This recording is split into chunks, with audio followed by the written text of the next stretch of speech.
Digital platform of life study point. तो देखिएगा आज जो हमें जेमिनल के 24 तारीख के पेपर का सॉल्यूशन करने वाले हैं। तो देखिए डेट आपको लिखी हुई है 24/8/2018। ठीक है, कंडक्ट पेपर हुआ था 12 बजे की शिफ्ट वाला है। ठीक है, तो फर्स्ट क्वेश्चन देख रहे हैं, यदि किसी धातु तार के क्षेत्र की दी गई लंबाई को दुगना कर दिया जाए। तो देखिए यहाँ क्षेत्रफल ए डैश की बात कर रहे हैं, इसकी लंबाई को हमने क्या कर दिया, दुगना। तो लंबाई को दुगना करेंगे तो डेफिनेटली जो क्षेत्रफल है वो क्या हो जाएगा, दुगना हो जाएगा। ठीक है, अब रेजिस्टेंस का फॉर्मूला होता है R=ρl/a। ठीक है, यहाँ ए डैश है तो यहाँ देखिएगा वैल्यू पुट करेंगे तो अपने पास ρl ये आ जाएगा 2 है। ठीक है, तो ये अपने पास जो फैक्टर है ये अपने पास क्या रहेगा, सेम रहेगा। तो ये कितना हो जाएगा 1/2 ρl/a। ठीक है, इसकी जगह आप क्या रख सकते हो, r रख सकते हो। ठीक है, तो ये कितना हो जाएगा, हाफ हो जाएगा, यानी कि आधा हो जाएगा। तो राइट आंसर अपने पास क्या हो जाएगा, बी हो जाएगा। क्लियर चीज, तो राइट आंसर जो होगा अपने पास वो क्या होगा, बी होगा, यानी कि आधा। नेक्स्ट क्वेश्चन की तरफ चल रहे हैं अपने पास। नेक्स्ट क्वेश्चन देखते हैं अपने पास। नेक्स्ट क्वेश्चन क्या है, ठीक है, नेक्स्ट क्वेश्चन है अपने पास, यदि चालक की पैदा हुई ऊष्मा किसके वर्ग के समानुपाती है। तो ठीक है, ये जो पूछ रहा है उसकी बात सुनिएगा कि देखिए जो चालक है उसमें जो हीट है वो किसके प्रोपोर्शनल टू होगी। देखिए हीट का फॉर्मूला था I2RT = V²/R × T। ठीक है, और एक होता है VIT। अब देखिए वर्ग के लिए पूछ रहा है, यहाँ क्वेश्चन में वर्ग दे रखा है, तो या तो वोल्टेज के वर्ग के प्रोपोर्शनल टू होगी। ठीक है, या तो करंट के वर्ग के या फिर वोल्टेज के वर्ग के प्रोपोर्शनल टू होगी। तो ऑप्शन देखिए, तो प्रतिरोध, तापमान, ये सब तो कट जाएंगे। ठीक है, तो आंसर क्या आ जाएगा, करंट आ जाएगा। ठीक है, तो राइट आंसर आपका सी हो जाएगा। नेक्स्ट क्वेश्चन देखिए, फ्लोरोसेंट लैंप के दोनों सिरों पर काला पड़ने का संभावित कारण क्या है। ठीक है, तो देखिए ये अपने पास क्या है, फ्लोरोसेंट लैंप है। सपोज दैट ये अपने पास क्या है, फ्लोरोसेंट लैंप। क्लियर चीज, ठीक है, यहाँ पर। ठीक है, और ये वाला जो पोर्शन है अपने पास, ठीक है, जहाँ अपने पास फिलामेंट लगा होता है, तो ये इसकी बात कर रहे हैं। ठीक है, तो ये वाला पोर्शन अपने पास ब्लैक क्यों पड़ जाता है, तो ये कारण पूछ रहा है आपसे। ठीक है, ये ब्लैक क्यों पड़ जाता है। ठीक है, क्लियर चीज। अब देखिएगा यहाँ जब आपने चौक यूज किया गया हो, ठीक है, जो ये स्टार्टर हो गया अपने पास। ठीक है, यहाँ लगता है अपने पास चौक। ठीक है, ये सप्लाई से कनेक्ट हो जाता है। ठीक है, इस तरीके का सर्किट होता है। तो या तो आपने क्या है, अनुचित ब्लास्ट यूज किया है, या फिर वोल्टेज अपने पास क्या रहा है, कम या ज्यादा रहा है, या फिर आप क्या कर रहे हो, लैंप को बार बार ऑन या ऑफ कर रहे हो। ठीक है, तो ये सभी कारण क्या है कि इसके अपने पास काला पड़ने के जो तंतु है इसके काला पड़ने का होता है। तो यहाँ जो राइट आंसर रहेगा ये सब आ जाएगा, तो ई राइट आंसर होगा। ठीक है, नेक्स्ट क्वेश्चन की तरफ चलते हैं।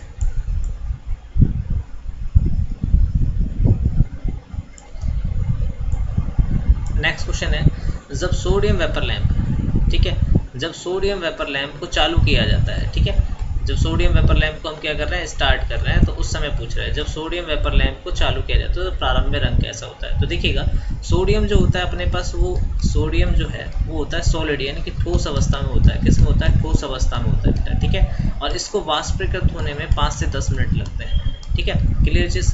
तो अब जो सोडियम वेपर लैंप जो है अपने पास यू आकार की नली बनी होती है, उसमें अपने पास क्या है कि बोरोसिलिकेट की बनी होती है, इसके अंदर एक और नली होती है। ठीक है, उसमें अपने पास जो भरी जाती है वो अपने पास क्या हो जाती है, एक तो पारा भरा जाता है, सॉरी आर्गन भरी जाती है, और साथ में अपने पास सोडियम भरा जाता है और नियोन भरा जाता है, नियोन गैस भरी जाती है। ठीक है, अब ये सोडियम को वाष्पीकृत होने में अपने पास 5 से 10 मिनट लगते हैं। तो प्रारंभ में ये जो लैंप चलता है वो आपको गुलाबी रंग का प्रकाश देता है। कैसा देता है, गुलाबी रंग का। और ठीक है, 5 से 10 मिनट के बाद ये अपने पास पीला रंग का प्रकाश देता है। तो यहाँ आपसे स्टार्टिंग में पूछा गया है, ठीक है, चालू किया जाता है तो ये गुलाबी रंग आएगा।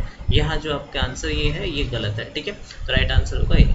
अब एसी सर्किट में शुद्ध प्रेरक को बिजली की दी गई खपत कितनी होती है। तो देखिएगा अगर मैं इंडक्टर की बात करूं, इंडक्टर में जो अपने पास है वोल्टेज और करंट के बीच में जो फेज डिफरेंस है ये अपने पास क्या हो गया, वोल्टेज। ठीक है, क्लियर चीज। ठीक है, और यहाँ अपने पास ये क्या हो गया, करंट हो गया। ठीक है, ये वाला पोर्शन जो हो गया करंट हो गया। इन दोनों के बीच में जो फेज अंतर होता है, ठीक है, वो फेज अंतर होता है 90 डिग्री। कितना होता है, 90 डिग्री। ठीक है, तो यहाँ देखिएगा कॉस जो 90 है उसकी वैल्यू होती है 0। ठीक है, और पावर क्या होती है, VI cos phi AC circuit में।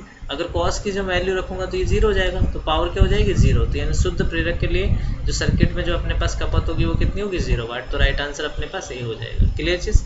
नेक्स्ट है, तीन फेज प्रणाली में आपूर्ति लाइनों में निम्नलिखित कौन से अक्षर प्रयोग किया जाता है। ठीक है, अब देखिए 3 फेज लाइन की बात कर रहा है, ये अपने पास एक लाइन, ठीक है, ये दूसरी लाइन हो गई, ठीक है, ये तीसरी। अब देखिए फेज सीक्वेंस की बात करता तो हम यहाँ क्या करते हैं, RY भी कर देते हैं, ठीक है। ये लाइन की बात कर रहा है, तो लाइन में जो अपने पास डिनोट किया जाता है L1 L2 L3 को डिनोट किया जाता है, तो राइट आंसर आपके पास C होगा, ठीक है। नेक्स्ट क्वेश्चन की तरफ चलते हैं, ठीक है।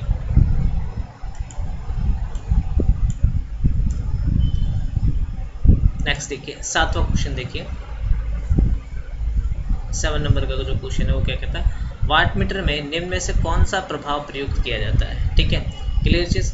अब देखिए जो वाट मीटर है अपने पास ये इलेक्ट्रोडायनोमीटर इंस्ट्रूमेंट है, कैसा इलेक्ट्रोडायनोमीटर, इलेक्ट्रोडायनोमीटर, ठीक है। क्लियर चीज। जिसे आप क्या बोलते हैं, विद्युत गतिज, विद्युत गतिज, ठीक है, यंत्र, ठीक है। तो यहाँ अपने पास जो है कौन सा प्रभाव यूज करते हैं, विद्युत गतिज प्रभाव यूज करते हैं। दूसरा देखिएगा जो वाट मीटर है इसका जो अपने पास पैमाना है, पैमाना जो होता है इसका अपने पास वो कैसा होता है, रेखीय होता है, कैसा होता है बेटा, रेखीय होता है, ठीक है। और दूसरा अपने पास इसमें 2 कॉइल होती हैं, एक प्रेशर कॉइल होती है, ठीक है, एक प्रेशर कॉइल होती है और एक होती है करंट कॉइल, ठीक है। और प्रेशर कॉइल को बनाया जाता है हाईली रेजिस्टिव, कैसा बनाया जाता है, हाईली रेजिस्टिव बनाया जाता है, ताकि अपने पास ये ट्रू रीडिंग दे सके। क्योंकि वाट मीटर में जो भी मिस्टेक होती हैं, जो भी अपने पास पावर से संबंधित जो भी त्रुटियां होती हैं वो किसके कारण होती है, प्रेशर कॉइल के कारण होती है। तो यहाँ जो राइट आंसर होगा अपने पास क्या होगा, विद्युत गतिज प्रभाव, ठीक है। नेक्स्ट क्वेश्चन की तरफ चलते हैं। नेक्स्ट क्वेश्चन देखिए, नेक्स्ट क्वेश्चन जो है आपको यहाँ सिंबल दे रखा है, ठीक है, सिंबल दे रखा है और ये सिंबल से पूछा गया है कि ये किसका है। तो देखिएगा ये लैंप जो है अपने पास क्रॉस का जो भी साइन होता है तो वो अपने पास किसका होता है, ट्रांसफार्मर का साइन होता है, तो ठीक है। तो ये अपने पास क्रॉस जो है लैंप दर्शाता है, बीच में जब भी अपने पास इस तरीके के साइन बनते हैं तो वो अपने पास डिनोट करते हैं किसको, ट्रांसफार्मर को। तो ये अपने पास ट्रांसफार्मर वाला लैंप है, ठीक है, क्लियर चीज, ठीक है। नेक्स्ट जो है अपने पास अगर लाइटिंग प्रोजेक्टर होता है तो उसके साथ अपने पास इस तरीके के सिंबल और दिए जाते हैं। तो इन क्रॉस के साथ लैंप का जो सिंबल है वो ये तो है ही, लेकिन अगर लाइटिंग प्रोजेक्टर उसके तरीके के साथ इस तरीके के सिंबल दिए जाते हैं, ठीक है। नेक्स्ट क्वेश्चन की तरफ चलते हैं। 9 नंबर का क्वेश्चन देखिए, अपने साथ जुड़े बदलते हुए फ्लक्स के कारण प्रेरित ईएमएफ पैदा करने वाला कोई कॉइल गुणधर्म इनमें से क्या है, ठीक है। अब देखिएगा कि आपने देखा होगा कि जो अपने पास इंडक्टेंस का जो फॉर्मूला लिखते हैं तो हम अपने पास ये लिखते हैं NdΦ/dt, ठीक है, क्लियर चीज। तो जब भी फ्लक्स परिवर्तित होता है तो ईएमएफ इंड्यूस होता है। तो ये जो फिनोमेना किससे रिलेटेड है, वो इंडक्टेंस है, क्योंकि इंडक्टेंस में भी आपने फॉर्मूला देखा होगा VL = क्या होता है, LdI/dt होता है, क्लियर चीज, ठीक है। अब देखिए Li को अपने पास क्या लिख सकते हैं, आपने जो इंडक्टेंस का फॉर्मूला पढ़ा होगा तो वहाँ पढ़ा होगा, ठीक है, फ्लक्स लिंकेज Φ/I, ठीक है। इसको क्या लिख सकते हो आप, N∅/I लिख सकते हो। तो इसको मल्टीप्लाई करेंगे तो ये हो जाएगा Li, क्या हो जाएगा Li, N∅ किसके बराबर होता है, Li के बराबर। अगर ये वैल्यू पुट कर दे तो ये यही फॉर्मूला बनता है। तो यहाँ जो राइट आंसर आ जाएगा वो क्या आ जाएगा, प्रेरकत्व हो जाएगा। प्रेरकत्व के लिए माप की मूल इकाई क्या है, देखिए इंडक्टेंस को जो मापा जाता है वो किस में मापा जाता है, हेनरी में मापा जाता है, किस में। और यदि इंडक्टिव रिएक्टेंस की बात की जाए तो वहाँ अपने पास ओम आ जाता है, ठीक है। तो यहाँ अपने पास प्रेरकत्व की इकाई पूछ रहे हैं, इसलिए राइट आंसर क्या हो जाएगा, हेनरी हो जाएगा। अन्योन प्रेरण किसके बुनियादी परिचालन का सिद्धांत है, देखिएगा जितने भी अपने पास ट्रांसफार्मर है, मोटर है और जो अपने पास जनरेटर है, ठीक है, ये सब अपने पास फैराडे के म्यूचुअल इंडक्टेंस के सिद्धांत पे काम करते हैं। तो इनमें अपने पास जो इंडक्शन होता है, म्यूचुअल इंडक्शन को हिंदी में क्या बोलते हैं, अन्योन प्रेरण बोलते हैं। तो ये ए भी सही होगा, बी भी सही होगा, सी भी, इसलिए जो राइट आंसर होगा वो अपने पास क्या होगा, ई हो जाएगा, क्लियर चीज। नेक्स्ट क्वेश्चन पर चलते हैं, ठीक है।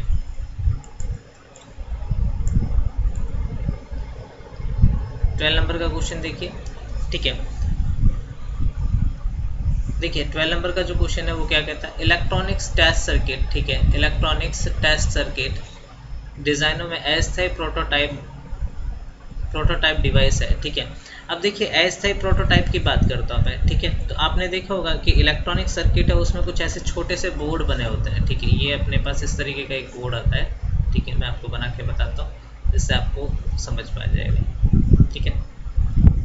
अब इसमें क्या होता है कि इस बोर्ड में अपने पास क्या है कि डिफरेंट अपने पास इस तरीके से लाइनें बनी होती हैं, ठीक है, इस तरीके से लाइनें बनी होती हैं। ये अपने पास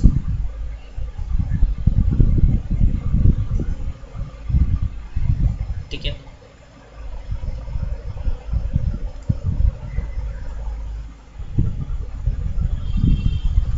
चलिए, ठीक है।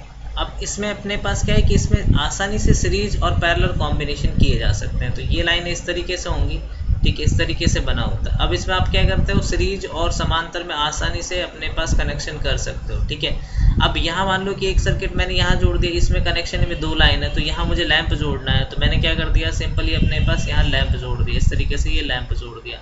आगे मुझे पता है कि ये टर्मिनल यहाँ भी जुड़ा हुआ है और ठीक है यहाँ भी है, तो यहाँ मुझे कोई दूसरा अपने पास इस सर्किट में जोड़ना है, तो मैंने यहाँ अपने पास एक रजिस्टर और जोड़ दिया।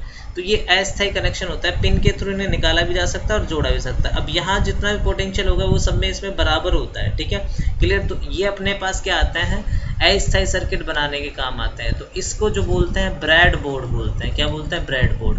और यदि अपने पास आपने देखा हो कि मोबाइल या सेल फोन में जो होता है अपने पास ग्रीन ग्रीन सी चिप आती है, उसमें बीच में अपने पास कनेक्शन किए जाते हैं, वो स्थायी के लिए किया जाता है, उसे अपने पास पीसीबी बोलते हैं। क्या बोलते हैं, पीसीबी, जिसे प्रिंटेड सर्किट बोर्ड। यानी स्थायी पूछे तो पीसीबी आएगा, अस्थायी पूछे तो ब्रेड बोर्ड। ठीक है, तो यहाँ जो राइट आंसर हो जाएगा सी हो जाएगा। क्लियर चीज। नेक्स्ट क्वेश्चन की तरफ चलते हैं। नेक्स्ट क्वेश्चन देखिएगा, यहाँ देखिए सिंबल से जो क्वेश्चन है वो अपने पास जो है आपके वर्कशॉप कैलकुलेशन की एक बुक आती है, वहाँ आपको बहुत सारे सिंबल दे रखे हैं। ठीक है, तो वहाँ से आप ये सिंबल कैरी कर सकते हैं ताकि आपको पता चल जाए कि भाई अपने पास, क्योंकि सिंबल का कोई अपने पास सिंबल बहुत सारे हैं। ठीक है, 600 से 700 ज़्यादा सिंबल दे रखे हैं, तो उसमें से कोई सा दिया जा सकता है, तो इस पर ज़्यादा ध्यान ना दें, आप जितना हो सके उतना रीड कर लें। ठीक है, तो देखिए अब ये जो सिंबल है अपने पास वो प्रीसेट रजिस्टर का है। किसका है, प्रीसेट रजिस्टर का है। ठीक है, तो यहाँ राइट आंसर अपने पास ए हो जाएगा। नेक्स्ट क्वेश्चन की तरफ चलते हैं।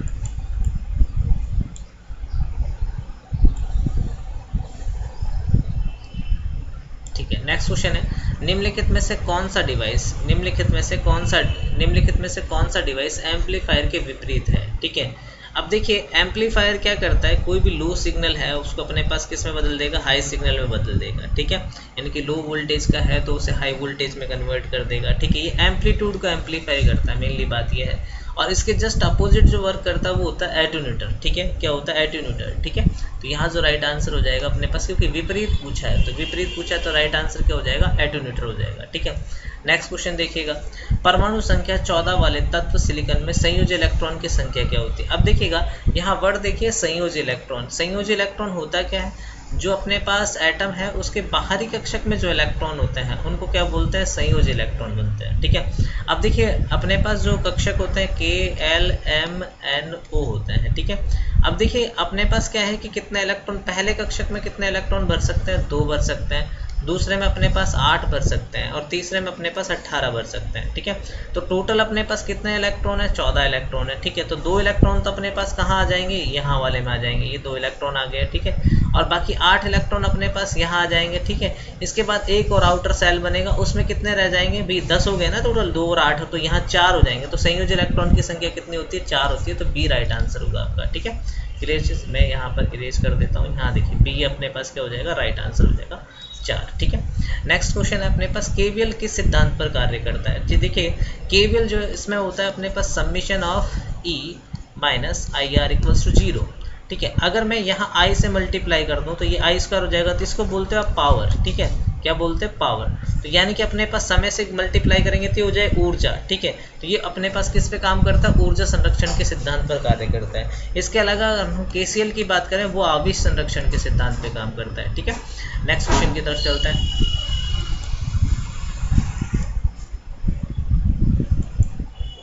ठीक है,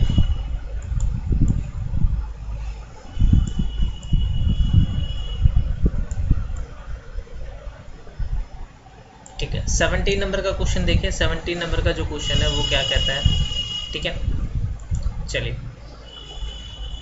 RMS मान निम्नलिखित में से किसके आधार पर परिभाषित किए जाते हैं। ठीक है, तो देखिएगा RMS जो वैल्यू है, तो यहाँ देखिएगा अपने पास जो RMS वैल्यू है, अगर मैं कोई मान लीजिए ये सर्किट है मेरे पास। ठीक है, यहाँ मैंने इसे अप्लाई किया है DC। ठीक है, यहाँ पर DC अप्लाई किया है और DC पर मान लीजिए इसमें हीट है वो मेरे पास 5 किलो कैलोरी आ गई है। ठीक है, ये करंट जो था, अब मान लीजिए इस सोर्स को मैं रिप्लेस कर देता हूँ, किससे, AC से रिप्लेस कर देता हूँ, किससे रिप्लेस कर देता हूँ, AC से रिप्लेस कर देता हूँ। अब AC से रिप्लेस करने पर अपने पास इन चेंज कर देता हूँ AC, तो उसी के मान के लिए अपने पास अगर हीट 5 किलो कैलोरी आ जाएगी तो ये मान जो कहलाएगा वो कौन सा मान कहलाएगा बेटा, RMS मान कहलाएगा। तो ये दिया जाता है तापन प्रभाव के आधार पर। ठीक है, हीटिंग इफेक्ट के आधार पर, तो राइट आंसर अपने पास क्या हो जाएगा, A हो जाएगा। क्लियर चीज। नेक्स्ट क्वेश्चन देखिए, निम्नलिखित में से कौन सा तत्व गतिशील कहलाता है। गतिशील का मतलब होता है बेटा डायनेमिक। क्या होता है, डायनेमिक एलिमेंट होता है। ठीक है, डायनेमिक एलिमेंट। ठीक है, अब देखिए डायनेमिक एलिमेंट अपने पास दो होते हैं, एक तो इंडक्टर होता है और एक कैपेसिटर होता है, ठीक है। तो राइट आंसर जो होगा अपने पास इंडक्टर और कैपेसिटर, देखिए दोनों किसमें अपने पास बी और सी, तो राइट आंसर अपने पास क्या हो जाएगा, डी हो जाएगा बेटा, क्या हो जाएगा, डी हो जाएगा। नेक्स्ट क्वेश्चन देखिए, प्रतिरोधक ऊर्जा को किस रूप में विलुप्त करता है, ठीक है। यानी कि प्रतिरोध जो है अपने पास, उसमें जो ऊर्जा होती है वो किसके रूप में होती है बेटा, हीट के रूप में होती है, ऊष्मा के रूप में अपने पास उसे व्यक्त करता है, यानी कि यूज करता है, ठीक है। 20वें नंबर का क्वेश्चन देखिए,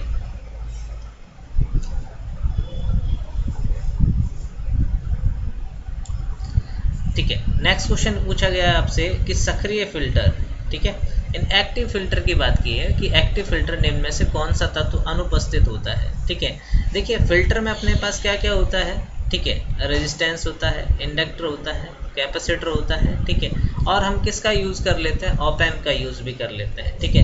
तो यहाँ पूछा अनुपस्थित, ठीक है, तो कैपेसिटर होता है, ऑप एम्प भी होता है, प्रतिरोध भी होता है, ठीक है, तो ये दोनों तो आ ही जाएंगे, तो इनमें से कोई नहीं आपका क्या होगा, राइट आंसर होगा, ठीक है। क्लियर चीज़।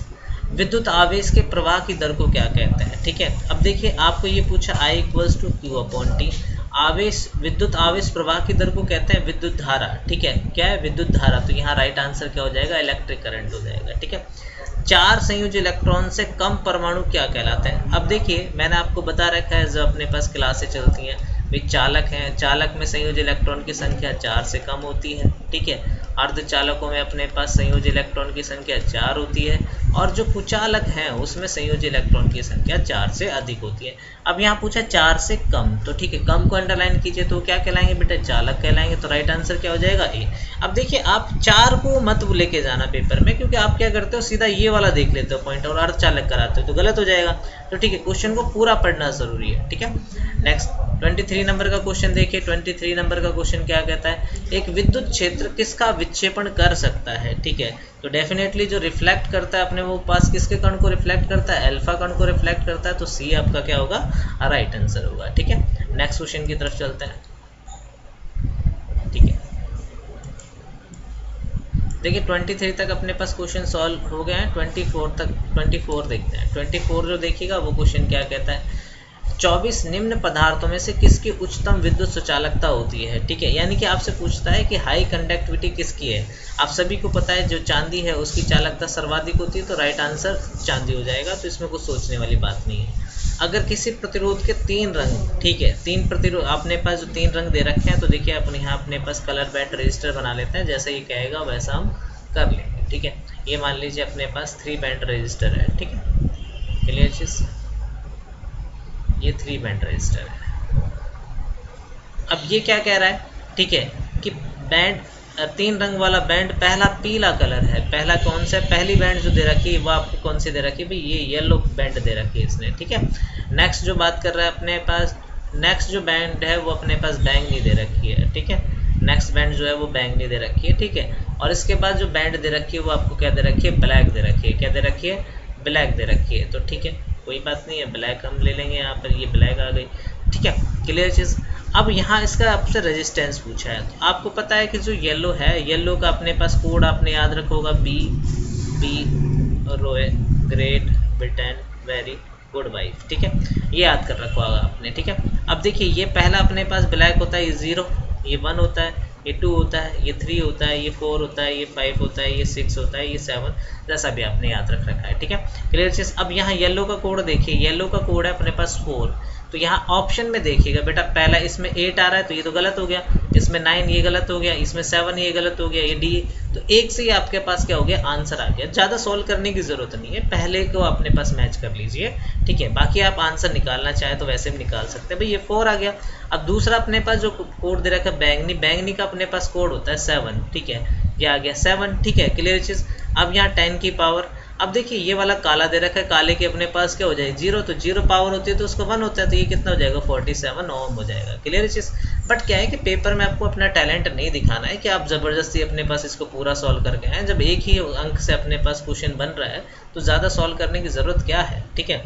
चलिए नेक्स्ट क्वेश्चन की तरफ चलते हैं। नेक्स्ट अपने पास 26 नंबर का क्वेश्चन देखिए, एक 200 वाट 200 वोल्ट लैंप का प्रतिरोध क्या होगा। ठीक है, कोई दिक्कत नहीं है, कर लेंगे क्वेश्चन को। अपने पास अब पी दे रखा है, आपको पी कितना दे रखा है 200 वाट दे रखा है, और वोल्टेज वी कितना दे रखा है, ये आपको 200 वोल्ट दे रखा है। तो रेजिस्टेंस का फॉर्मूला क्या होता है, R equals to V square upon P. तो 200 मल्टीप्लाई 200 डिवाइडेड बाय 200, 200 से 200 कैंसिल आउट, आंसर क्या आ जाएगा 200। तो यहाँ जो राइट आंसर होगा बी। ठीक है, क्लियर चीज।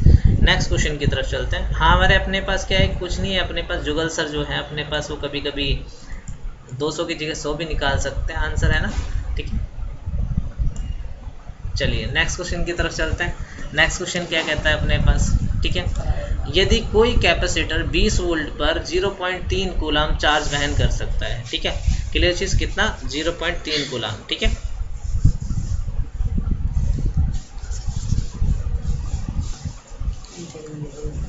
ठीक है, अब देखिएगा 0.3 कूलम अपने पास। अब देखिए जो दे रखा है आपके पास, पहले उसकी बात कीजिए, क्या क्या दे रखा है। वोल्टेज आपको दे रखा है बेटा 20 वोल्ट, है ना, और जो चार्ज क्यू दे रखा है वो दे रखा है 0.3 कूलम।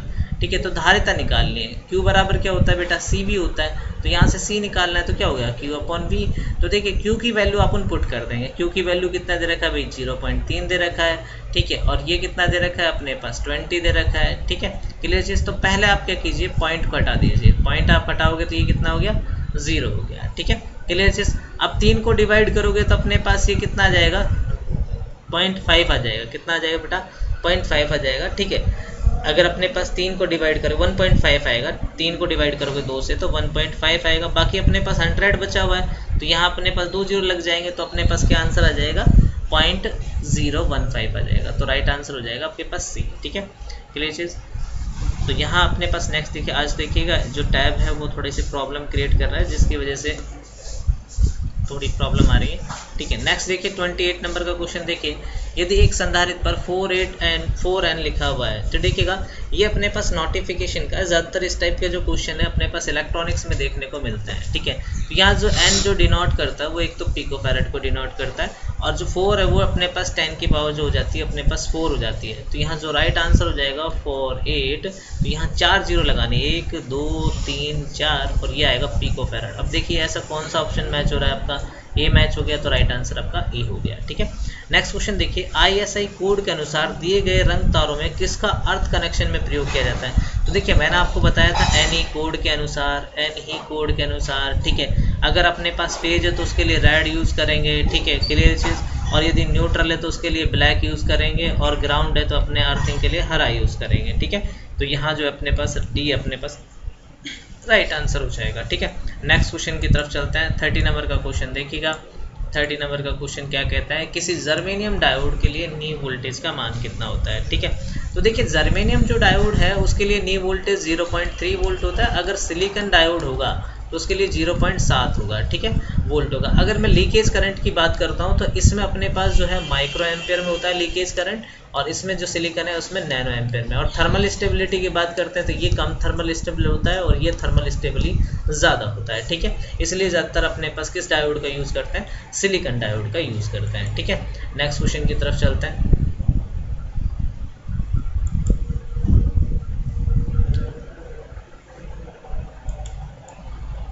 देखिए 30 तक हमने क्वेश्चन सॉल्व कर लिए। 31 वाला नंबर का क्वेश्चन, ठीक है, तो 34 नंबर का क्वेश्चन देखते हैं। 34 नंबर का क्वेश्चन क्या कहता है, किसी ट्रांसफार्मर का पूर्ण लोड पर कॉपर क्षति जो है वो 600 वाट है, तो इसके आधे लोड पर जो कॉपर क्षति होगी वो क्या होगी। तो देखिएगा जो कॉपर क्षति है अपने पास, यानी कि ताम्र क्षति जिसे आप लोग बोलते हैं PCU डैश। ठीक है, ये होता है x² PCU। ये अपने पास भार पर निर्भर कर रखता है। ठीक है, यहाँ जो भार दे रखा है वो अपन को आधा दे रखा है। ठीक है, ये आ जाएगा 1/4, क्योंकि 1/2 का स्क्वायर करेंगे तो अपने पास 1/4, और PCU जो दे रखा है वो अपने पास 600 वाट दे रखा है। ठीक है, इसको सॉल्व करेंगे तो ये कितना आ जाएगा 150 वाट। ठीक है, तो यहाँ जो राइट आंसर हो जाएगा वो क्या आ जाएगा 150 वाट। ठीक है, क्लियर चीज। नेक्स्ट क्वेश्चन की तरफ चलता है। नेक्स्ट क्वेश्चन क्या कहता है अपने पास, नेक्स्ट क्वेश्चन है, निम्न में से किसे एक ब्रिटानिया टी जॉइंट का प्रयोग किया जाता है। तो देखिए किस में ब्रिटानिया टी जॉइंट का प्रयोग किया जाता है। तो देखिए ओवरहेड लाइन जो है उसमें अपने पास उसको बढ़ाने के लिए हम जो यूज़ करते हैं वो क्या यूज़ करते हैं, ओवरहेड लाइन में जो है अपने पास ब्रिटानिया टी जॉइंट का उपयोग करते हैं। नेक्स्ट जो क्वेश्चन है वो देखिएगा, निम्न में से क्या स्केलर मात्रक है, स्केलर। ठीक है, दो क्वांटिटी होती है अपने पास, एक स्केलर होता है और एक होता है वेक्टर, ठीक है। स्केलर का मतलब होता है अपने पास अदिश, और जो वेक्टर है उसका मतलब होता है सदिश, ठीक है। तो ये क्या होगा अपने पास, ये होगी सदिश राशि और ये होगी अपने पास अदिश राशि, ठीक है। क्लियर चीज, जिसका परिमाण और दिशा दोनों होती हैं, यानी कि परिमाण भी हो, ठीक है, और दिशा भी हो, ठीक है, तो वो राशि कहलाती है सदिश। और जिसमें अपने पास केवल अपने पास परिमाण होता है, दिशा नहीं होती, वो क्या कहलाती है, अदिश। तो यहाँ जो अपने पास विद्युत विभव है वो कैसी राशि है, अपने पास अदिश राशि है। और जो इलेक्ट्रिक करंट है वो प्रदिश राशि है, इसे भी अपन अदिश ही मानते हैं। लेकिन यहाँ ये विवादित क्वेश्चन है, तो यहाँ कोई भी आंसर जो है सी और ई दोनों सही हो सकते थे, लेकिन मोस्ट अप्रोप्रिएट आंसर सी है जो विभाग ने दिया है, ठीक है। तो यहाँ जो है सी अपने पास क्या मान लेते हैं, हम सही मान लेते हैं, ठीक है। बट क्या है कि ये विवादित क्वेश्चन है, तो इस पर आप स्टार लगा लीजिएगा, ठीक है। नेक्स्ट क्वेश्चन 37 नंबर का क्वेश्चन देखिएगा कि 37 नंबर का क्वेश्चन क्या कहता है अपने पास, ठीक है। निम्न में से किसे घटाने के लिए ट्रांसफार्मर के कोर को लैमिनेटेड किया जाता है। तो देखिए ये बहुत पुराना क्वेश्चन हो चुका है, ठीक है। आपको भी पता होगा कि भी अपने पास क्या है कि एडी करंट जो लॉसेज हैं, यानी कि एडी करंट जो लॉसेज हैं, ठीक है, इनको अपने पास क्या करने के लिए, डिक्रीज करने के लिए, ठीक है, यानी घटाने के लिए अपने पास क्या करते हैं, इसे लैमिनेटेड करते हैं। तो राइट आंसर क्या हो जाएगा, ए हो जाएगा। क्लियर चीज, ठीक है। नेक्स्ट क्वेश्चन की तरफ चलते हैं, ठीक है। नेक्स्ट क्वेश्चन जो है वो देखते हैं,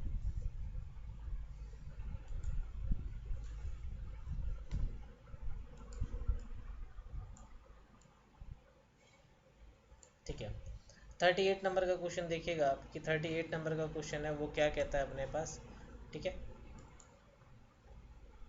देखिए ट्रांसफार्मर पर नो लोड परीक्षण क्या निश्चित करने के लिए किया जाता है। अब देखिए नो लोड परीक्षण जो है, नो लोड, ठीक है, नो लोड, ठीक है। नो लोड परीक्षण को अपने पास शून्य भार परीक्षण भी बोलते हो, आप क्या बोलते हो, शून्य भार परीक्षण, ठीक है, शून्य भार परीक्षण। तो ये अपने पास जो फाइंड करने के लिए किया जाता है वो अपने पास लो हानियां ज्ञात करने के लिए काम में लिया जाता है, लो हानियां, ठीक है। क्लियर चीज, लो हानियां ज्ञात करते हैं। इसके साथ दूसरा क्या होता है, मैग्नेटाइजिंग करंट अपने पास इसके द्वारा फाइंड होता है। तो यहाँ जो राइट आंसर होगा आपके पास वो सी हो जाएगा। क्लियर चीज, ठीक है। इसमें क्या होता है कि एलवी वाइंडिंग की तरफ तो अपने पास इंस्ट्रूमेंट कनेक्ट कर दिए जाते हैं। अब जो इंस्ट्रूमेंट होंगे अपने पास वो वोल्ट मीटर होगा, एमीटर होगा, वाट मीटर होगा, और जो है एचवी वाइंडिंग को अपने पास क्या रखा जाता है, खुला रखा जाता है, ठीक है। नेक्स्ट है ट्रांसफार्मर तेल की डाइलेक्ट्रिक स्ट्रेंथ, तो ये अपने पास 33 kV होती है, ठीक है। 33 kV अपने पास नॉर्मली जो यूज़ करते हैं डीटी ट्रांसफार्मर के लिए, और 40 kV जो यूज़ करते हैं अपने पास वो पावर ट्रांसफार्मर के लिए यूज़ करते हैं, ठीक है। नेक्स्ट क्वेश्चन है 220 volt AC 224 volt AC step down transformer घेरों का अनुपात आवश्यक होगा, ठीक है। तो देखिएगा जो अपने पास V2/V1 equals to N2 upon क्या होगा N1, ये अपने पास ट्रांसफार्मर अनुपात होता है, ठीक है। तो यहाँ अपने पास जो वैल्यू है वोल्टेज की दे रखी है, ठीक है, क्योंकि K के बराबर होगा। तो यहाँ अपने पास V2 जो दे रखा है वो 24 दे रखा है और ये 220 दे रखा है। इसको जब सॉल्व करेंगे तो ये आएगा 0.109, ठीक है। तो यहाँ जो राइट आंसर हो जाएगा वो डी हो जाएगा, ठीक है। 41 नंबर का क्वेश्चन देखिए, 41 नंबर का क्वेश्चन क्या कहता है, ठीक है। अब देखिए एक ट्रांजिस्टर में डिप्लेशन परतों की संख्या जो है, तो देखिएगा जो ट्रांजिस्टर है उसमें अगर डिप्लेशन लेयर देखें अपने पास, तो डिप्लेशन लेयर होती है दो, ठीक है। डिप्लेशन लेयर को बोलते हैं अवक्षय परत, ठीक है। तो वो होती है दो। अगर अपने पास सिंपल लेयर पूछता तो लेयर होती है तीन, और यदि आपसे जंक्शन पूछता तो जंक्शन भी होते हैं अपने पास दो, और टर्मिनल अगर आपसे पूछे जाते तो टर्मिनल होते हैं अपने पास तीन। और इनका जो नाम होता है वो होता है इमीटर, ठीक है, इमीटर, बेस एंड कलेक्टर, ठीक है। क्लियर चीज। अब देखिए ट्रांजिस्टर को जो लिखा जाता है जिस तरीके से BC125, तो यहाँ अपने पास बी है जो अपने पास डिनोट करता है किसको, सिलिकन को, और सी जो है कलेक्टर टर्मिनल है, और ये अपने पास नंबर है ट्रांजिस्टर का। इस तरीके से अब भी क्वेश्चन पूछ लिए जाते हैं, ठीक है। तो यहाँ जो राइट आंसर होगा अपने पास डिप्लेशन लेयर कितनी होती है, दो। नेक्स्ट जो क्वेश्चन है 42 नंबर का, वो देखिए कि यहाँ आपको पोल दे रखे हैं, पोल अपने पास 6 दे रखे हैं, जो है फ्रिक्वेंसी दे रखी है एफ, वो दे रखी है 50 हर्ट्ज, ठीक है। रोटेटिंग मैग्नेटिक फील्ड की गति पूछा है, यानी कि ये एनएस से घूमेगा अपने पास, इसका फॉर्मूला होता है 120 F/P। तो यहाँ अपने पास ये 120, फ्रीक्वेंसी जो दे रखी है वो अपने पास 50 हर्ट्ज, पोल दे रखे हैं 6। अगर इसको सॉल्व करते हैं तो अपने पास ये आ जाएगा 1000 RPM, कितना आ जाएगा, यानी कि जो अपने पास फील्ड घूमेगा वो कितने से घूमेगा, 1000 RPM से घूमेगा। ये आपका राइट आंसर होगा। 43 नंबर का क्वेश्चन देखिए, किसी स्क्विरल केज मोटर की गति को किसके द्वारा परिवर्तित किया जा सकता है, ठीक है, किसके द्वारा परिवर्तित किया जा सकता है। तो देखिएगा कि जो अपने पास स्क्विरल केज मोटर है, ठीक है, तो वहाँ अपने पास रोटर सर्किट में प्रतिरोध तो ऐड नहीं कर सकते अपने पास, तो ये तो गलत हो जाएगा, ठीक है। इनके लिए अपने पास करंट को परिवर्तित, करंट अपने पास जो है करंट जो चेंज किया जाता है वो कम किया जाता है, वो स्टार्टर में किया जाता है, तो ये भी अपने पास गलत हो जाएगा। बी जो होगा वो अपने पास क्या है कि नॉर्मली कैस्केड कनेक्शन यूज़ करते हैं हम, ठीक है, तो यहाँ बी अपने पास राइट आंसर हो जाएगा। नेक्स्ट क्वेश्चन 44 को देखते हैं। 44 का नंबर का जो क्वेश्चन है वो क्या कहता है कि किसी स्लिप रिंग इंडक्शन मोटर में रोटर करंट आवृत्ति किस पर निर्भर करती है। तो देखिए रोटर करंट आवृत्ति जो है यानी कि एफ आर की बात मैं करूँ तो ये अपने पास फॉर्मूला आता है S into F S F S, ठीक है। अब देखिए फॉर्मूला जो है अपने पास S into S F S है, ठीक है, तो यहाँ ये अपने पास किस पर डिपेंड कर रहा है, केवल अपने पास किस पर, फ्रीक्वेंसी पर और, ठीक है, स्लिप पर डिपेंड कर रहा है, तो ठीक है, तो यहाँ अपने पास क्या आ जाएगा, स्लिप की मात्रा, तो सी राइट आंसर होगा, ठीक है। नेक्स्ट क्वेश्चन की तरफ चलते हैं। नेक्स्ट क्वेश्चन क्या कहता है अपने पास,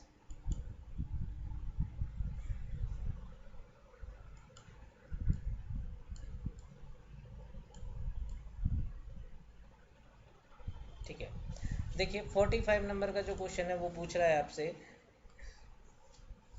कि एक विभक्त वाले प्रेरण मोटर में कितने विभक्त वाले होते हैं। देखिए मोटर में जो अपने पास नॉर्मली वाइंडिंग यूज़ करेंगे वो डेल्टा वाइंडिंग यूज़ करेंगे, तो दैट मीन्स अपने पास स्लिप रिंग कितने होंगे, 3 होंगे, तो राइट आंसर अपने पास क्या हो जाएगा, बी हो जाएगा।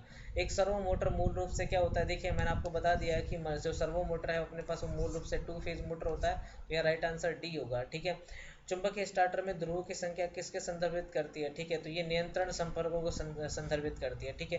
यानी ये पूछ रहा है कि ध्रुव जो पोल हैं वो अपने पास क्या दर्शाते हैं, ठीक है, वो नियंत्रक संपर्कों को दर्शाते हैं, ठीक है। क्लियर चीज, निम्नलिखित में से किस अनुप्रयोग के लिए डीसी आवश्यक है। तो देखिएगा मैंने आपको बताया था डीसी जो अपने पास आवश्यक है वो अपने पास एक तो क्या होता है कि जो कंट्रोल सर्किट जैसे सर्किट ब्रेकर्स होते हैं उनके लिए आवश्यक होता है। सेकंड अपने पास जो है ट्रैक्शन सिस्टम उनके लिए आवश्यक होता है। तो ट्रैक्शन सिस्टम को बोलते हैं हम हिंदी में विद्युत कृषण मोटर, ठीक है, विद्युत कृषण कार्य बोलते हैं। तो उसमें जो मोटर होगी अपने पास वो क्या होगी, विद्युत कृषण मोटर होगी, तो राइट आंसर हो जाएगा अपने पास सी। नेक्स्ट क्वेश्चन की तरफ चलते हैं। नेक्स्ट क्वेश्चन अपने पास क्या कहता है, ठीक है, यहाँ पूछा गया अपने पास मैट्रिक सिस्टम में सुपर इनेबल्ड तांबे के तार का आकार किस में दिया जाता है। तो देखिएगा मैट्रिक सिस्टम में जो अपने पास जो वायर यूज़ किया जाता है उसका आकार mm में लेते हैं। नॉर्मली आपने देखा होगा कि घर में अपने पास जो वायर काम में लेते हैं वायरिंग के लिए वो 1.5 mm स्क्वायर का यूज़ किया जाता है। इसी तरीके से 1.5 टन या 2.5 टन के जो AC है उनके लिए अपने पास अपन 2.5 mm से लेके 4 mm तक का वायर यूज़ करते हैं, ठीक है। तो यहाँ स्क्वायर की बात थी तो यहाँ अपने पास जो व्यास लिया जाता है वो किस में लिया जाता है, mm में लिया जाता है, ठीक है। नेक्स्ट क्वेश्चन है, यदि ध्रुव की संख्या 4 हो और सलोट अपने पास 24 हो तो ध्रुव पिच क्या होगी। तो देखिए पोल पिच की जो वैल्यू होती है वो सलोट पर पोल के बराबर होती है। यहाँ सलोट 24 दे रखे हैं, पोल अपने पास 4 दे रखे हैं, तो ये बराबर आ जाएगा 6 सलोट, तो राइट आंसर आपके पास क्या हो जाएगा, सी हो जाएगा। क्लियर चीज। 51 नंबर के क्वेश्चन पर चलते हैं कि 51 नंबर का क्वेश्चन क्या कहता है, ठीक है, यदि एक संधारित प्रकार के पंखे की मोटर की कुंडलन की कुल संख्या 16 है तो प्रत्येक समूह में कुंडलन की संख्या क्या होगी। देखिए आधी हो जाएगी, 16 का आधा कितना होता है अपने पास 8, तो यहाँ जो राइट आंसर हो जाएगा अपने पास सी हो जाएगा। क्लियर चीज, ठीक है, क्योंकि नॉर्मल भी अपने पास पंखे में देखेंगे तो आप ये अपने पास जो वर्तमान में पंखे बनाए जाते हैं 12 पोल 14 पोल और 16 पोल के बनाए जाते हैं, ठीक है। क्लियर चीज। नेक्स्ट क्वेश्चन की तरफ चलते हैं।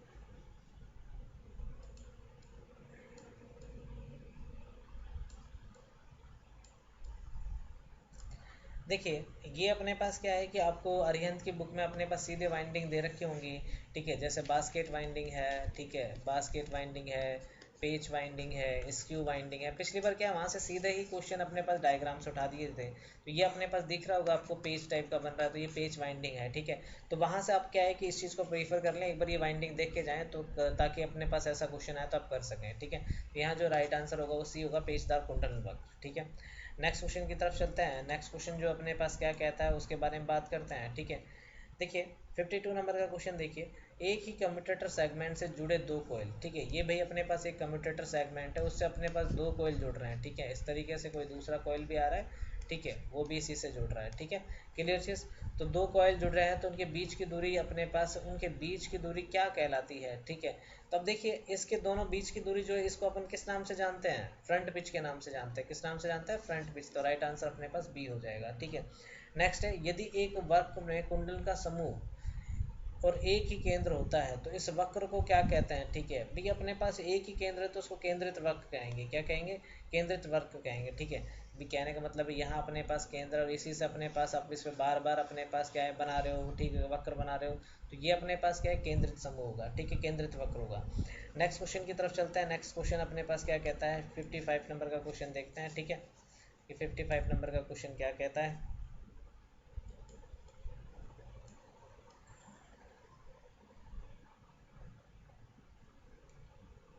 ठीक है तो देखिए 55 नंबर का क्वेश्चन है वो अपने पास क्या है कि तीन फेज वाइंडिंग में फेज के बीच वक्र फेज विस्थापन होना चाहिए। अब देखिए तीन फेज वाइंडिंग है तो अपने पास देखिए यहाँ अपने पास तीन फेज होंगे आर, ठीक है वाई और बी, इनके बीच में जो अपने पास अंतर होगा वो कितना होगा 120 डिग्री का, तो अपने पास राइट आंसर हो जाएगा वो हो जाएगा 120 डिग्री। एक स्टेटर में विद्युत डिग्री क्या होती है, तो देखिए विद्युत डिग्री ये यानी कि जो थीटा इलेक्ट्रिकल है, थीटा इलेक्ट्रिकल अपने पास बराबर होता है P/2 थीटा मैकेनिकल, ठीक है थीटा मैकेनिकल जो लिया जाता है वो 360 डिग्री होता है, तो यहाँ हो जाएगा पोल इंटू कितना 180 डिग्री, कितना हो जाएगा 180 डिग्री हो जाएगा, ठीक है तो यहाँ अपने पास क्या है कि ऑप्शन देखिए 180 डिग्री इंटू ध्रुवों की संख्या, ठीक है दूसरा है 360 इंटू ध्रुवों की संख्या, ये गलत हो जाएगा, ये गलत हो जाएगा, ये गलत हो जाएगा, ये गलत हो जाएगा, राइट आंसर अपने पास क्या आ जाएगा ए आ जाएगा, ठीक है। नेक्स्ट क्वेश्चन की तरफ चलते हैं। नेक्स्ट क्वेश्चन अपने पास क्या कहता है, ठीक है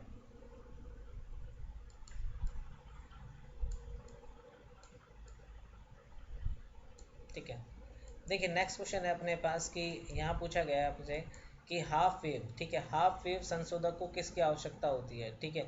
अब देखिए हाफ वेव जो है अपने पास वहाँ अपने पास जो संशोधक का मतलब है रेक्टिफायर, तो यहाँ बात कर रहा है किसके, रेक्टिफायर की बात कर रहा है बेटा, किसकी बात कर रहा है, रेक्टिफायर की बात कर रहा है कि भाई रेक्टिफायर हाफ वेव जो रेक्टिफायर है उसमें जो डायोड की आवश्यकता है वो कितनी होती है, एक डायोड की आवश्यकता होती है। बाकी अन्य क्वेश्चन जो है अपने पास हाफ वेव रेक्टिफायर से क्या बन सकते हैं, एवरेज आउटपुट पूछ सकता है इसका, तो ये क्या होता है Vm/2 होता है, क्या होता है Vm/पाई होता है एवरेज आउटपुट। और यदि एवरेज RMS वैल्यू पूछे इसकी अपने पास हाफ वेव रेक्टिफायर की तो वो होती है Vm/2, ठीक है।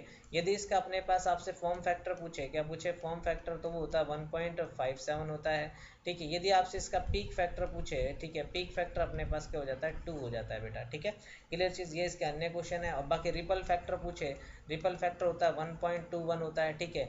यदि आपसे अपने पास इसका आपसे ये पूछे कि भी एफिशिएंसी कितनी होती है, वो होती है अपने पास 40.6%। तो सारे क्वेश्चन मैंने आपको बता दिया है, ठीक है क्लियर चीज़। नेक्स्ट क्वेश्चन है निम्नलिखित में से कौन सा उपकरण AC पावर और DC पावर को परिवर्तित करता है, ठीक है भाई AC जो है अपने पास उसको किस में कन्वर्ट कर रहा है, भाई DC में कन्वर्ट कर रहा है, तो ठीक है। तो पहली बात तो अपने पास ये पावर है, तो पावर की जगह अपने पास वोल्टेज या फिर ये लिखना चाहिए था, बट हम मान लेते हैं कि BS ने कह दिया, ठीक है। तो ये अपने पास कौन करता है, अपने पास AC को DC में कौन कन्वर्ट करता है बेटा, रेक्टिफायर, क्या कौन करता है, रेक्टिफायर। अब रेक्टिफायर को क्या बोलते हैं हम, संशोधक बोलते हैं, क्या बोलते हैं, संशोधक बोलते हैं या फिर परिशोधक बोलते हैं, क्या बोलते हैं, परिशोधक। अब देखिए यहाँ लैंग्वेज आपको क्या लिखा हुआ है, संशोधक, इसकी वजह से आप रेक्टिफायर ढूंढते रह जाएंगे, इसलिए थोड़ा सा इंग्लिश में देख लेना पेपर, जिसकी वजह से मुफ्त में आपको नंबर मिल जाएगा, अदरवाइज आपका नंबर कट जाएगा, ठीक है क्लियर चीज़। तो पेपर में थोड़ा सा ये चीज़ ध्यान रखें आप। DC जनित्र के कम्यूटेटर की सफाई के लिए निम्नलिखित में से कौन सा द्रव का उपयोग करना चाहिए, देखिए सबसे पहले अपन यूज़ करेंगे कार्बन टेट्राक्लोराइड, ठीक है सबसे पहले तो आप कार्बन टेट्राक्लोराइड यूज़ कीजिए, अगर ये अवेलेबल ना हो तो फिर आप पेट्रोल यूज़ कीजिए, ठीक है। और फिर पेट्रोल भी अवेलेबल ना हो तो फिर आप यूज़ करेंगे कैरोसिन, क्या यूज़ करेंगे, कैरोसिन। तो प्रायिकता किसको देनी है बेटा, आपको कार्बन टेट्राक्लोराइड, इसलिए राइट आंसर क्या होगा, बी होगा, ठीक है।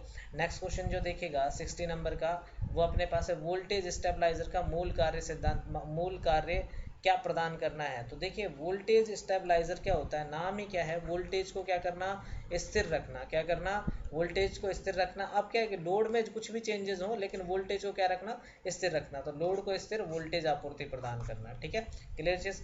नेक्स्ट क्वेश्चन की तरफ चलते हैं कि 61 नंबर का क्वेश्चन अपने पास क्या कहता है, ठीक है 60 के बाद बहुत सारे क्वेश्चन है इसमें, ठीक है देखते हैं 61 से लेके 63 क्वेश्चन देखते हैं, ठीक है क्लियर चीज।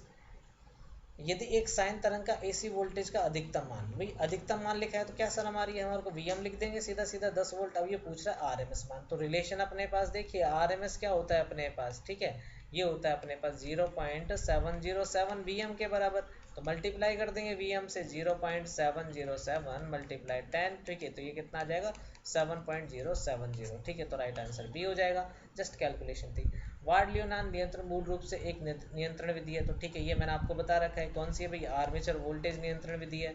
आर्मेचर वोल्टेज नियंत्रण विधि है, ठीक है। दोनों साइड अपने पास गति को नियंत्रित कर सकते हैं अपने पास, यानी कि प्लस भी कर सकते हैं, यानी कि घटा भी सकते हैं और बढ़ा भी सकते हैं, ठीक है। क्लियर चीज़? तो राइट आंसर होगा अपने पास सी। नेक्स्ट, इनमें से कौन सा जनरेटर का इस्तेमाल आर्क वेल्डिंग में किया जाता है? तो देखिए, आर्क वेल्डिंग में अपने पास क्या है कि वोल्टेज तो चाहिए मुझे अपने पास क्या, कम, और करंट क्या चाहिए बेटा, ज़्यादा। करंट क्या चाहिए, ज़्यादा चाहिए, ठीक है। अब आपको पता है कि जो फ्लक्स अपने पास कम होगा, फ्लक्स कम होगा तो अपने पास क्या है, ई कम होगा, और ई कम होगा तो अपने पास आर्मेचर करंट ज़्यादा होगा। तो फ्लक्स कम क्या होता है, डिफरेंशियल में अपने पास फ्लक्स क्या होता है बेटा, नेट फ्लक्स होता है phi S H minus phi S E. तो वोल्टेज यहाँ कम हो जाएगा, करंट ज़्यादा होगा, तो वेल्डिंग में जो अपन को क्या चाहिए, ये तो चाहिए कंडीशन, इसलिए कौन सा यूज़ करेंगे बेटा, डिफरेंशियल कंपाउंड जनरेटर यूज़ करेंगे। तो राइट आंसर अपने पास डी हो जाएगा। क्लियर चीज़? नेक्स्ट क्वेश्चन की तरफ चलते हैं। नेक्स्ट क्वेश्चन अपने पास क्या कहता है, ठीक है। देखिए, पेपर में क्वेश्चन इतने हार्ड नहीं आते, बस थोड़ा सा क्या है कि क्वेश्चन को समझो तो क्वेश्चन हो जाते हैं, ठीक है। चलिए 64 नंबर का क्वेश्चन देखते हैं। 64 नंबर का क्वेश्चन क्या कहता है भाई, एक संट जनरेटर है, 1000 आरपीएम की रफ्तार से चल रहा है, ठीक है। तो रफ्तार के गाने मत गाने लग जाना, वहाँ पर तो अपने पास जो स्पीड दे रखी है वो कितनी दे रखी है बेटा, 1000 आरपीएम दे रखी है। अगर फ्लक्स को आधा कर दिया जाए बेटा, फ्लक्स क्या कर दिया मेरे पास, आधा कर दिया, तो नई रफ्तार क्या होगी। अब देखिए, पहली बात तो अपने पास ये क्या है, जनरेटर है बेटा, क्या है, जनरेटर है, ठीक है। समझ में आ गई ये बात। और दूसरा, अपने पास फ्लक्स का और अपने पास गति का एक संबंध होता है, पढ़ा होगा आपने, ठीक है। ये अपने पास क्या होता है, विलोम अनुपात होता है। अब जब फ्लक्स आधा कर दिया तो गति अपने पास क्या हो गई होगी, दुगनी हो गई होगी, ठीक है। तो यहाँ अपने पास इसे 2 से गुणा कर दीजिए तो क्या आ जाएगा, 2000 आरपीएम आ जाएगा। तो राइट आंसर क्या हो जाएगा, 2000 आरपीएम हो जाएगा। क्लियर चीज? अब देखिए कि जो यहाँ लिखा गया है कि आपको पता है कि जो शंट जनरेटर है उसकी अगर अपने पास रफ्तार आप आधी कर रहे हो, ठीक है, तो देखिए सॉरी रफ्तार से चल रहा है और अपने पास क्या है कि आधा फ्लक्स कर दिया गया है। तो पहली बात तो ये मेरे को समझ में नहीं आता, क्योंकि ये जनरेटर है, क्योंकि आपके पास साफ्ट कपल्ड कर रखा होगा किसी के साथ, ठीक है। अब जो साफ्ट कपल्ड कर रखा होगा तो ये प्राइम मूवर होगा और ये अपने पास क्या है, कांस्टेंट स्पीड से चल रहा होगा। अब यहाँ जो है स्पीड गवर्नर सिस्टम जो है वो लगा होगा, तो ये कंडीशन पॉसिबल है, अदरवाइज ये पॉसिबल नहीं है। कि ठीक है, दिमाग इसको सही रखना चाहिए था पेपर बनाने वाले को, इसको यहाँ जनरेटर की जगह मोटर रखना चाहिए था, ठीक है। क्लियर चीज? ठीक है, क्योंकि अगली बार जब आपको क्वेश्चन देखने को मिलेगा तो ठीक है, वहाँ स्पीड कांस्टेंट मिलेगी, वहाँ 1000 आरपीएम आंसर दिखा देगा। तो थोड़ा सा इसको भी मैं विवादित क्वेश्चन पर डालता हूँ, ठीक है। क्लियर चीज? तो थोड़ा सा समझने की कोशिश करें बेटा, यही नहीं है कि इन्होंने तो आंसर चेप रखे हैं तो हमने ये थोड़ी है कि मान ले सही है, ठीक है। आप खुद भी सोचेगा कि भाई प्राइम मूवर के साथ चल रहा है, कि मोटरसाइकिल का पहिया 1000 आरपीएम से घूम रहा है, ठीक है, उसके साथ में जनरेटर जोड़ रहा हूँ, मैं मोटरसाइकिल की रेस कम करूंगा जब तो ये होगा, इसमें स्पीड गवर्नर सिस्टम होगा तब ये काम हो सकता है, अदरवाइज नहीं होगा, ठीक है। क्लियर चीज? एक डीसी शंट मोटर की रफ्तार सीधे समानुपाती है। अब देखिए, शंट जो अपने पास है, अब ये मोटर का दे दिया, मोटर के अपने पास बैक ईएमएफ के समानुपाती होती है, तो सीधा समानुपाती पूछा है इसने, तो बैक ईएमएफ की हो जाएगा। अगर विलोमानुपाती पूछता तो अपने पास क्या हो जाता, फ्लक्स हो जाता। अब देखिए, समानुपाती को ही क्या बोलते हैं, अनुक्रमानुपाती बोलते हैं। क्या बोलते हैं, अनुक्रमानुपाती। तो ये थोड़े बहुत अपने पास वर्ड ऐसे होते हैं जो आपको अटकाते हैं, तो थोड़ा सा समझ के रहिएगा इनसे। इनमें से किस में डायवर्टर का इस्तेमाल किया जाता है? अब देखिए, स्पीड कंट्रोल में अपने पास क्या है कि जो अपने पास ये फील्ड, इसके संट में अपने पास एक और वाइंडिंग लगाई जाती है, ठीक है, इसको बोलते हैं डाइवर्टर। क्या बोलते हैं, डाइवर्टर, ठीक है। तो ये डीसी सीरीज मोटर के साथ की जाती है, तो राइट आंसर होगा अपने पास ए, ठीक है। नेक्स्ट क्वेश्चन की तरफ चलते हैं। 67 नंबर का क्वेश्चन क्या कहता है, ठीक है।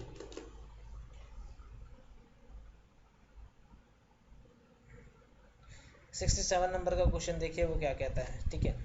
इंडक्शन मोटर में इस स्क्रूइंग का फ़ायदा क्या होता है, ठीक है। अभी देखिए, स्क्रू जो है अपने पास, मान ली इंडक्शन मोटर का रोटर अपने पास इस तरीके का होता है, ठीक है।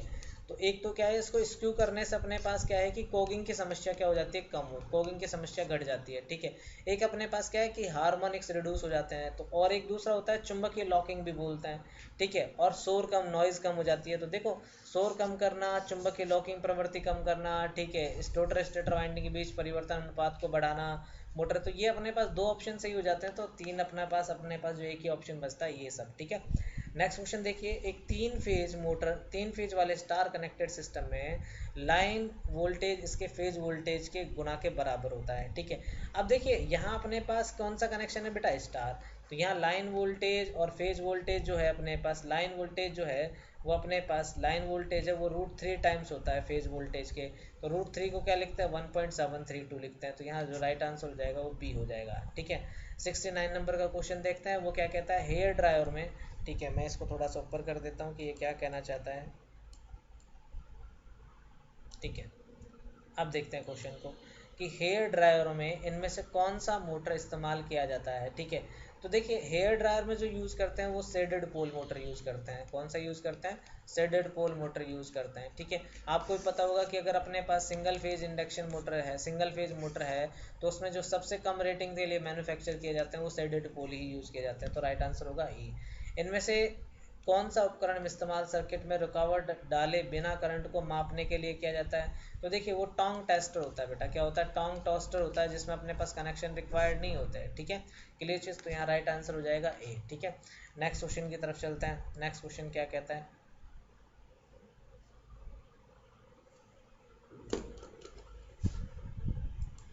ठीक है, कि KWH मीटर में प्रकार का उपकरण है, तो देखिए KWH मीटर जो है, KWH मीटर है, इसी को हम क्या बोलते हैं अपने पास, एनर्जी मीटर बोलते हैं, क्या बोलते हैं बेटा, एनर्जी मीटर बोलते हैं, ठीक है। और एनर्जी मीटर अपने पास कैसा होता है, एकीकृत होता है, कैसा होता है, एकीकृत, इसी को इंग्लिश में बोलते हैं इंटीग्रेटिंग, क्या बोलते हैं, इंटीग्रेटिंग, ठीक है, इंटीग्रेटिंग, और हिंदी में और लेके चले तो इसे क्या बोलते हैं, समाकलन बोलते हैं बेटा, क्या बोलते हैं, समाकलन, तो राइट आंसर अपने पास क्या हो जाएगा बेटा, बी हो जाएगा, क्लियर चीज़, ठीक है। नेक्स्ट क्वेश्चन की तरफ चलें, जब 50 हर्ट्ज का 3 फेज वाला इंडक्शन मोटर स्लिप 2% पर काम कर रहा है तो रोटर करंट फ्रीक्वेंसी क्या होगी, इससे आसान क्वेश्चन आपकी दुनिया में कोई हो नहीं सकता, SFS होती है, ठीक है, 2 को 50 से गुणा कर दीजिए, कितना आ जाएगा अपने पास, 2 को 50 से गुणा करोगे तो अपने पास ये 100% का मतलब क्या आ गया 1, ठीक है, 1 हर्ट्ज हो जाएगा, ठीक है। इनमें से कौन सी धातु का इस्तेमाल एडी करंट को एडी करंट डिस्क में किया जाता है, ठीक है। तो अब देखिए जो डिस्क जो है अपने पास वो अपने पास किसकी बनी होती है, एल्युमिनियम की बनी होती है बेटा, किसकी बनी होती है, एल्युमिनियम की बनी होती है, ठीक है, लाइट वेट होती है ताकि आसानी से घूम सके। 74 नंबर का क्वेश्चन देखिएगा क्या कहता है, ठीक है, इनमें से किस प्रकार का भार शून्य पावर फैक्टर का होता है, ठीक है। अब देखिए जो अपने पास कैपेसिटर और इंडक्टर है दोनों ही अपने पास क्या है कि आइडियल है, तो इसमें अपने पास फेज डिफरेंस कितने का होगा 90 डिग्री का, और cos 90 की वैल्यू क्या होती है 0, तो शुद्ध प्रेरिकता भार और शुद्ध संधारित्र भार दोनों का ही पावर फैक्टर 0 होता है, इसलिए राइट आंसर क्या हो जाएगा, सी हो जाएगा। नेक्स्ट क्वेश्चन की बात करते हैं, इनमें से कौन से मोटर का फेज विस्थापन 60 डिग्री पर होता है, ठीक है। देखिएगा फेज विस्थापन, अब देखिए फेज विस्थापन निकालेंगे 360 बटे फेजों की संख्या, अब यहाँ 3 रखोगे तो ये 120 आएगा, 6 रखेंगे तो अपने पास कितना आ जाएगा 60 डिग्री, तो राइट आंसर क्या आ जाएगा 6 फेज मोटर में होगा भाई, ठीक है। तो ये कोई बड़ी बात नहीं है क्या क्वेश्चन नहीं हो सकता आपसे, क्वेश्चन सब हो सकता है, बस आप थोड़ा सा ट्राई नहीं करते। स्प्रिंगों के लिए फॉस्फोर ब्रॉन्ज अलॉय का इस्तेमाल उपकरणों को दर्शाने में किया जाता है क्योंकि इसमें होता है, ठीक है। अब देखिए फॉस्फोर ब्रॉन्ज स्प्रिंग का उपयोग इसलिए किया जाता है कि इसका कम विशिष्ट प्रतिरोध होता है, ठीक है, क्या होता है, यानी कि जो अपने पास रो की वैल्यू होती है वो अपने पास क्या होती है, कम होती है, ठीक है। नेक्स्ट 77 नंबर का क्वेश्चन देखिए, सापेक्ष विद्युतशीलता को ब्रिज के द्वारा मापा जा सकता है, ठीक है। यहाँ अपने पास विद्युतशीलता की बात कर रहा है, ठीक है, इसको अपने पास पैरावैद्युत सामर्थ्य बोल सकते हैं, तो ये यूज़ किया जाता है शेयरिंग ब्रिज, कौन सा बेटा, शेयरिंग ब्रिज, तो राइट आंसर होगा अपने पास डी होगा बेटा, ठीक है। नेक्स्ट क्वेश्चन की तरफ चलते हैं कि नीचे कोई क्वेश्चन तो नहीं दे रखा, फिर अपने पास नेक्स्ट पेज पे चलेंगे, ठीक है। चलिए 77 तक हमने क्वेश्चन सॉल्व कर लिए हैं, तो देखिएगा 78 नंबर का क्वेश्चन क्या कहता है, ठीक है। 78 नंबर का क्वेश्चन क्या कहता है उसके बारे में बात करते हैं। मुख्य रूप से मानवीय गलतियों के कारण होने वाली त्रुटियां जो कहलाती हैं, ठीक है, तो उसे बोलते हैं बेटा ग्रॉस एरर, क्या बोलते हैं, ग्रॉस एरर, ठीक है। और इसे हिंदी में बोला जाता है सकल त्रुटि, क्या बोलते हैं बेटा, सकल त्रुटि बोलते हैं। जो सिस्टमेटिक एरर है अपने पास वो अपने पास इंस्ट्रूमेंट में अपने पास किसके कारण होती है, सिस्टम के कारण होती हैं, ठीक है। और जो प्रक्षेपण यानी कि जो आप ऑब्जर्वेशनल के कारण जो होती हैं वो ये प्रक्षेपण होती हैं, और जो एनवायरनमेंट में अपने पास ताप दाब के कारण होती है वो एरर अपने पास परमाणु त्रुटियाँ कहलाती हैं, ठीक है। और जो अपने पास उपकरण के कारण होती हैं वो अपने पास क्या होती हैं, उपकरण संबंधित त्रुटियाँ। यहाँ जो राइट आंसर होगा बेटा ए होगा। क्लियर चीज़, ठीक है। इसमें एक क्वेश्चन और पूछ सकता है आपसे, पैरालैक्स एरर, ठीक है। पैरालैक्स एरर जो होते हैं उसके लिए अपन मिरर का यूज़ करते हैं। क्या यूज़ करते हैं? मिरर का यूज़ करते हैं। नेक्स्ट क्वेश्चन है 79, लेड एसिड बैटरी की स्थिति क्या है अगर हाइड्रोमीटर का विशिष्ट गुरुत्व जो है अपने पास क्या दर्शाता है बेटा, 1.22 दर्शाता है। तो डेफिनेटली बैटरी जो देखिए 1.2 पर होती है अपने पास, देखिए 1.8, ठीक है, 1.8 से 1.25 के बीच, और 1.25 से लेके 1.28 के बीच, ठीक है। अब यहाँ आपके इसके बीच में तो बैटरी लगभग अपने पास 60% का चार्ज दर्शाएगी, और यहाँ अपने पास क्या है कि डिस्चार्ज दर्शाएगी, और इससे अधिक होने पर ये अपने पास फुल चार्ज दर्शाएगी। तो यहाँ जो राइट आंसर होगा आपका बी हो जाएगा, ठीक है। क्लियर चीज़। नेक्स्ट है, वह विद्युत चुंबकीय डिवाइस जिसका इस्तेमाल किसी आर्मेचर, ग्राउंडेड, शॉर्टेड और ओपन कॉइल का पता लगाने के लिए किया जाता है, ठीक है, उसे क्या कहा जाता है? तो ठीक है, वो अपने पास क्या होता है, उसे ग्राउलर कहा जाता है। लेकिन वो ग्राउलर कौन सा होगा बेटा? एक्सटर्नल ग्राउलर होगा। क्या होगा? एक्सटर्नल ग्राउलर होगा, ठीक है। तो ये अपने पास आर्मेचर टेस्टिंग के लिए यूज़ किए जाते हैं। तो ये अपने पास टेस्टिंग से संबंधित क्वेश्चन था, काफ़ी अच्छा क्वेश्चन है। अगर ये आपको नहीं भी आता, छोड़ के भी आता है एग्जाम में, तो कोई इससे ज़्यादा फर्क नहीं पड़ता, ठीक है। 81 नंबर का क्वेश्चन देखिए, ठीक है। ताप युग्म का उपयोग करते हुए वोल्टमीटर का मापन करता है, ठीक है। देखिएगा, ताप युग्म का मतलब है थर्मोकपल की डिवाइस की बात कर रहा है, और थर्मोकपल डिवाइस में अपने पास जो मान दर्शाता है वो कौन सा मान होता है बेटा? आरएमएस मान होता है। कौन सा मान होता है? आरएमएस मान होता है। वोल्टमीटर के आंकलन के लिए, यानी कि वोल्टमीटर के कैलिब्रेशन की बात कर रहा है भाई, ठीक है। कैलिब्रेशन के लिए अपन यूज़ करते हैं पोटेंशियोमीटर बेटा। क्या यूज़ करते हैं? पोटेंशियोमीटर, जिसे आप क्या बोलते हैं? विभव मापी। तो राइट आंसर होगा अपने पास बी, ठीक है। 83 नंबर के क्वेश्चन की बात करता हूँ मैं कि 83 नंबर का क्वेश्चन क्या कहता है, ठीक है। फ्यूजिंग कारक को किसके बीच के अनुपात के रूप में परिभाषित किया जाता है? देखो, फ्यूजिंग फैक्टर की बात कर रहा है, तो देखिए मिनिमम फ्यूजिंग करंट, ठीक है, और रेटेड फ्यूज करंट। आप तो पहले आप मिनिमम तलाशेंगे। मिनिमम को क्या बोलते हैं? न्यूनतम बोलते हैं बेटा। क्या बोलते हैं? न्यूनतम फ्यूजिंग धारा और रेटेड करंट, ठीक है। न्यूनतम फ्यूजिंग धारा और रेटेड वोल्टता, ठीक है। क्लियर। ये क्या कर रखा है इन्होंने, ठीक है। अब देखिए, अब सबसे बड़ी बात है, यहाँ अपने पास डी कैसे हो सकता है? यहाँ वोल्टता दे रखा है, तो ये गलत हो जाएगा। तो ये आंसर की में जो आंसर दे रखा है बेटा वो गलत है। यहाँ जो राइट आंसर होगा न्यूनतम फ्यूजिंग विद्युत धारा और रेटेड विद्युत धारा, ठीक है। वोल्टेज का कोई लेना देना नहीं है। सी आंसर इसका सही होगा। और कुछ मूर्ख होता है, डी भी बता दिया होगा आंसर, ठीक है। तो थोड़ा सा ध्यान रखें आप, है ना, ठीक है। रटंत विद्या घटंत ज्ञानम, ठीक है। चलिए नेक्स्ट क्वेश्चन की तरफ चलते हैं। नेक्स्ट क्वेश्चन क्या कहता है, ठीक है। थोड़ा सा ध्यान रखिए आप, क्योंकि ऐसा नहीं है कि आप क्वेश्चनों के आंसर ही रट रहे हैं और किसी ने दे दिया अपने पास क्वेश्चन का आंसर तो आपने मान लिया। तो